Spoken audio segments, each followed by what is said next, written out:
About 14 years ago, Bioware created one of the best RPGs of all time, Dragon Age Origins.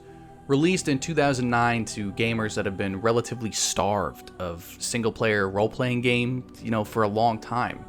Much of the focus was on JRPGs at the time, and, to fill the hole for, the Western audiences. From the writing, to the world, to the characters, to the blend of older forms of RPG combat, with slight newer, faster-paced gameplay that is a lot of the modern audience really appreciates. The Origin system, something that even Baldur's Gate 3 and even Divinity Original Sin 2 repeated, though not in the same format, really allowed players to craft their own experience. The game encouraged experimentation and exploration, to try different solutions to problems with subsequent, different playthroughs. No one player had the same experience as another one. And that was incredibly key to this genre in the old days of the isometric RPG. In my opinion, this is still the best in the franchise and still one of the best RPGs ever made.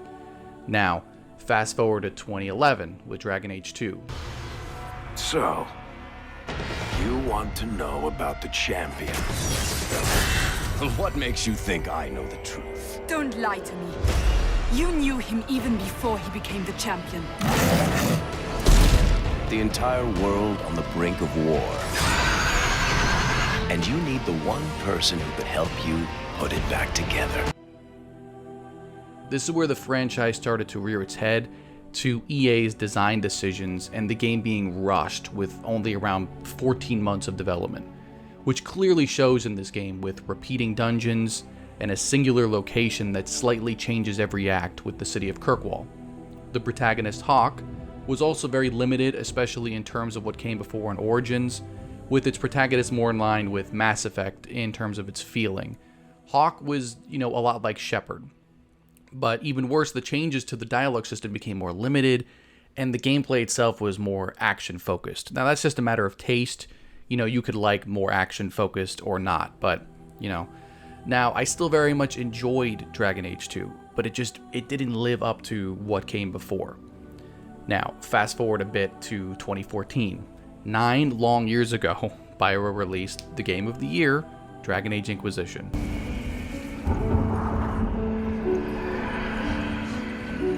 Let those who would destroy us step into the light. A certain return to form after the very action-heavy Dragon Age 2, it seemed Bioware was back on track with the franchise and where they wanted to go. This could be argued as better or worse than Dragon Age 2, depending on who you're talking to. The tactical view was back, and a lot of your choices really seemed to matter in this game. But EA decided once again to be a thorn in Bioware's side, forcing them to ditch the Eclipse engine they were using, and for their in-house Frostbite, engine. Now, Eclipse wasn't designed to handle open-world multiplayer, and EA's focus on multiplayer at the time required them to rebuild all assets with the new Frostbite engine.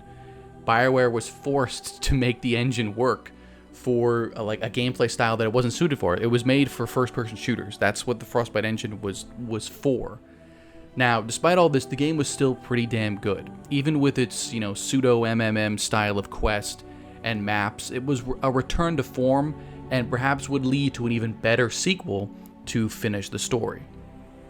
Now, announced in 2018 at the Game Awards, but has been in development since I'd say at least 2015, Dragon Age Dreadwolf is supposed to be a direct sequel to Inquisition, following the story of Solus, to its conclusion. Now, ever since this announcement, a lot of bad things have happened to BioWare as a company. Recently, they laid off about 50 employees, with Lucas Christensen and Mary Kirby among them. Lucas was pivotal with Baldur's Gate 1 and 2, and Mary has been, she created Varus, a lot of, Thetis' background. Losing both of them it's a huge blow to this company, and with Mass Effect Andromeda, underperforming, and Anthem just straight up tanking. There is so much riding on BioWare to make Dreadwolf a success. The only good news is that Anthem's overall failure, even necessitated them to remove multiplayer from the game entirely, because Dragon Age doesn't need multiplayer. As of October 2022, Bioware General Manager Gary McKay claimed Dreadwolf had passed the alpha stage, making it, where you can play it from beginning to end. The game was eyeing, a late 2023 release, but it seems that's been pushed back to 2024, late 2024 at the earliest. Here's hoping we finally get a trailer and a release date at this upcoming Game Awards in December, and that Bioware and Dragon Age is back on the menu, boys. Looks like meat's back on the menu, boys!